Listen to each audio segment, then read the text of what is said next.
Hey yo yo yo, salut les turfeuses, salut les turfeurs, bienvenue pour un nouveau pronostic de Benoît Ruquin. Ok, place au pronostic du quintet du vendredi, 30 mètres direction, Paris-Vincennes pour le prix Pitia, trop attelé, 2850 mètres, 14 partants, réunion 1, course 4, indice de confiance 3 sur 5. Petit retour sur le quintet de ce mercredi dans mon pronostic. Je vous ai donné le quintet en 7 chevaux. Et cette vidéo, je la tourne avant l'arrivée du quintet de ce jeudi. Et je reviendrai dessus demain. Ok, c'est parti. On commence le pronostic. On commence avec le numéro 1. Jingle Dupont, qui ne brille pas par sa régularité, mais on écoute quand même Nicolas Bazir. Jingle Dupont a malheureusement perdu sa victoire après enquête à Caen pour une faute au départ. Il prouvait malgré tout qu'il était actuellement dans une excellente condition physique. L'engagement n'est pas idéal, mais il n'a pas grand-chose à envier à la plupart de ses rivaux. S'il montre son vrai visage, il devrait prendre une part active à l'arrivée de ce quintet. Ok, merci Nicolas. En tout cas, ce quintet, parlons-en, il est quand même assez blindé de chevaux qui ne brillent pas par leur régularité. Voilà, il y a quelques spécialistes de la disqualification vendredi, donc attention. En tout cas, ce numéro 1 ne déroge pas à la règle. Voilà, tout ou rien. En tout cas, moi je l'ai mis 5e. Bref, on passe au numéro 2, Indigo de Fontaine, que je n'ai pas retenu. Faut pas non plus pousser mamie dans les orties. Bravo, c'est bien, il y en a qui suivent. Bref, on passe au numéro 3, Jacques Cartas Després. Lui non plus, je l'ai pas retenu, mais il est à l'arrière de ma petite liste des possibles troubles faits. Il y en a que deux sur ma liste. Toujours mamie et les orties, il faut pas non plus la pousser de trop, puisqu'ils sont que 14 partants. Bref, on passe au numéro 4, Jazz in Montreux, et on écoute Grégory Torel. Grégory Torel, là, ça fait longtemps. Lui d'ailleurs, il est toujours sur ma liste rouge, vous vous rappelez? Ouais, bon, on va voir. S'il se tient à carreau, il va peut-être en sortir un de ces quatre. Mais ouais, il est sur la liste rouge. Enfin bref, on t'écoute Grégory. Oui, Jazz in Montreux a gagné plaisamment dernièrement à Caen sous la selle. Il est resté bien, mais il n'est pas aussi maniable à l'attelé. Pourtant, il ne sait pas faire de faute à l'entraînement. Alors, cette course a surtout pour but de le maintenir en condition en attendant un bel engagement au trot monté dans 2 semaines. Cela dit, avec Eric Raffin au sulky, il peut venir brouiller les cartes s'il reste au trot. Ah, c'est bien, au moins, il arrête de nous raconter des salades. C'est bien. Là, au moins, il nous dit qu'il peut quand même brouiller les cartes. Fut un temps, voilà quoi. Enfin bref, il n'est pas sur ma liste rouge pour rien lui. Mais ce numéro 4, après voilà, faut pas juger les gens, tout le monde change.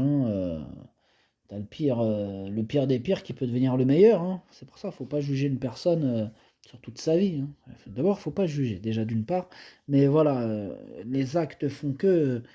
Hein, quand une personne elle a des actes, fait des choses bizarres, évidemment, tu es en droit de te dire chelou lui.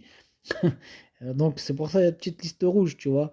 Mais tout ça pour dire que faut pas stigmatiser les gens, les mettre dans une catégorie à vie, quoi. Parce que voilà, les gens ils changent, il y en a ils changent en bien, il y en a ils sont de pire en pire aussi, voilà, ça existe aussi. Enfin bref, voilà, tout ça pour dire que Grégory Torel, j'ai l'impression qu'il s'améliore un peu, je parle du comportement. Voilà, donc le numéro 4, je le garde et je le mets 6e. On passe au numéro 5, Is No Good Am, et on écoute Madame Sabine Cashbrandt. Is No Good Am n'a pas eu la bonne course pour sa rentrée en étant contré dans le parcours. Il est sur la montante. Il est arrivé lundi à Grosbois en compagnie de Lovissime. Je le sens de mieux en mieux. Il lui faut la bonne course à l'économie et dans ce cas, je compte le voir terminer parmi les 5 premiers. Ok, merci madame. Eh bien, ce numéro 5, lui aussi je l'ai gardé, mais plutôt en bout de combinaison. On passe au numéro 6, Elliot de KO. Lui, je ne l'ai pas retenu par contre, mais attention, c'est lui le chef et le capitaine, capitaine de ma petite liste des possibles casseurs de tickets repérés, attention. On passe au numéro 7, Eradames, et on écoute Clément Thomas. Eradames a été nettement devancé par Jazz in Montreux et Gabriela Duhem, dernièrement sous la selle à Caen, mais sa performance était bonne. Cette sortie va l'avoir réveillé. Il avait bien couru à l'attelé après sa dernière tentative sous la selle. J'espère qu'il en sera de même vendredi. Il est maniable et s'élance bien. S'il peut patienter en bon rang, il devrait conserver une place. Ok, merci Clément. En tout cas, ce numéro 7 fait partie de mes préférés, hein. Je le vois bien sur le podium et je l'ai mis troisième. On passe au numéro 8, Self Explosive, et on écoute Vitale Ciotola. Bonjour Vitale. Si, ciao. Self-explosive s'est rapidement montré fautif dernièrement. Il est imprévisible. Mais lorsqu'il reste sage, il est capable de belles choses. D'ailleurs, il avait bien couru auparavant par 2 fois dans des lots semblables avec Mathieu Abrevard. Tout sera une question de sagesse, mais il peut jouer le premier rôle s'il ne fait pas de bêtises. S'il ne fait pas de bêtises, et il y en a un paquet qui font des bêtises dans ce quintet. C'est ça le problème. En tout cas, merci Vitale. Ce numéro 8, moi je l'ai gardé en toute fin de combinaison. On passe au numéro 9, Gabriella Duhem, et on écoute Alexandre Abrivard. Gabriella Duhem est irréprochable, hein, depuis qu'elle est à la maison, ces 2 courses étant très bonnes.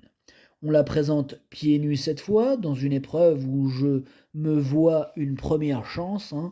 J'espère ne pas être trop loin d'Hibiscusman dans le parcours. Sur une pointe, elle peut faire mal.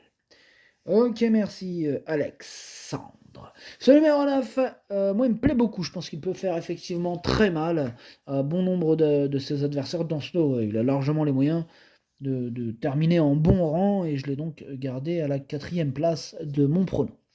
On passe au numéro 10, Hero Sibay. On n'aura pas les commentaires de l'entraîneur. C'est Damien Bonne qui est parti pêcher avec Captain Ian Marlborough. Captain Ian Marlborough. Bref, amusez-vous bien. Ce numéro 10, c'est donc lui que j'installe en tête. On passe au numéro 11, Have Seven, que je n'ai pas du tout retenu, j'en ai préféré d'autres. Donc on passe au numéro 12, Unico Brolin, et on écoute Thierry Duval. Non, pardon. Numéro 12, je ne l'ai pas retenu non plus. Mais je l'ai parié, c'est un regret, c'est mon 2e cheval de complément en cas de non-pardon. On passe au numéro 13, Hibiscusman, et on écoute Romain Christian Larue. Hibiscusman, il a connu un petit contretemps depuis sa dernière sortie, notamment une SEM. Il a sauté des travaux de ce fait. L'engagement est idéal au plafond des gains, mais c'est toujours un peu gênant, hein.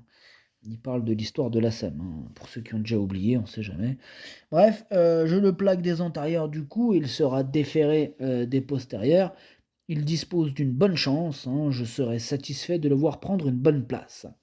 Ok, merci Romain Christian Larue. En tout cas, ce numéro 13, je le vois batailler pour les toutes premières places et je l'ai donc mis 2e.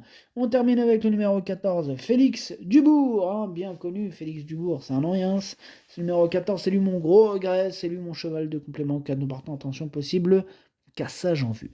Le pronostic, ça donne 10, 13, 7, 9, As, 4, 5, 8. Merci d'avoir suivi cette vidéo. N'hésitez pas à mettre un pouce bleu si la vidéo vous a plu.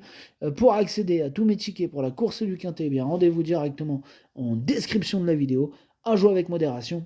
Bonne chance. Chopez-le moi. Ciao.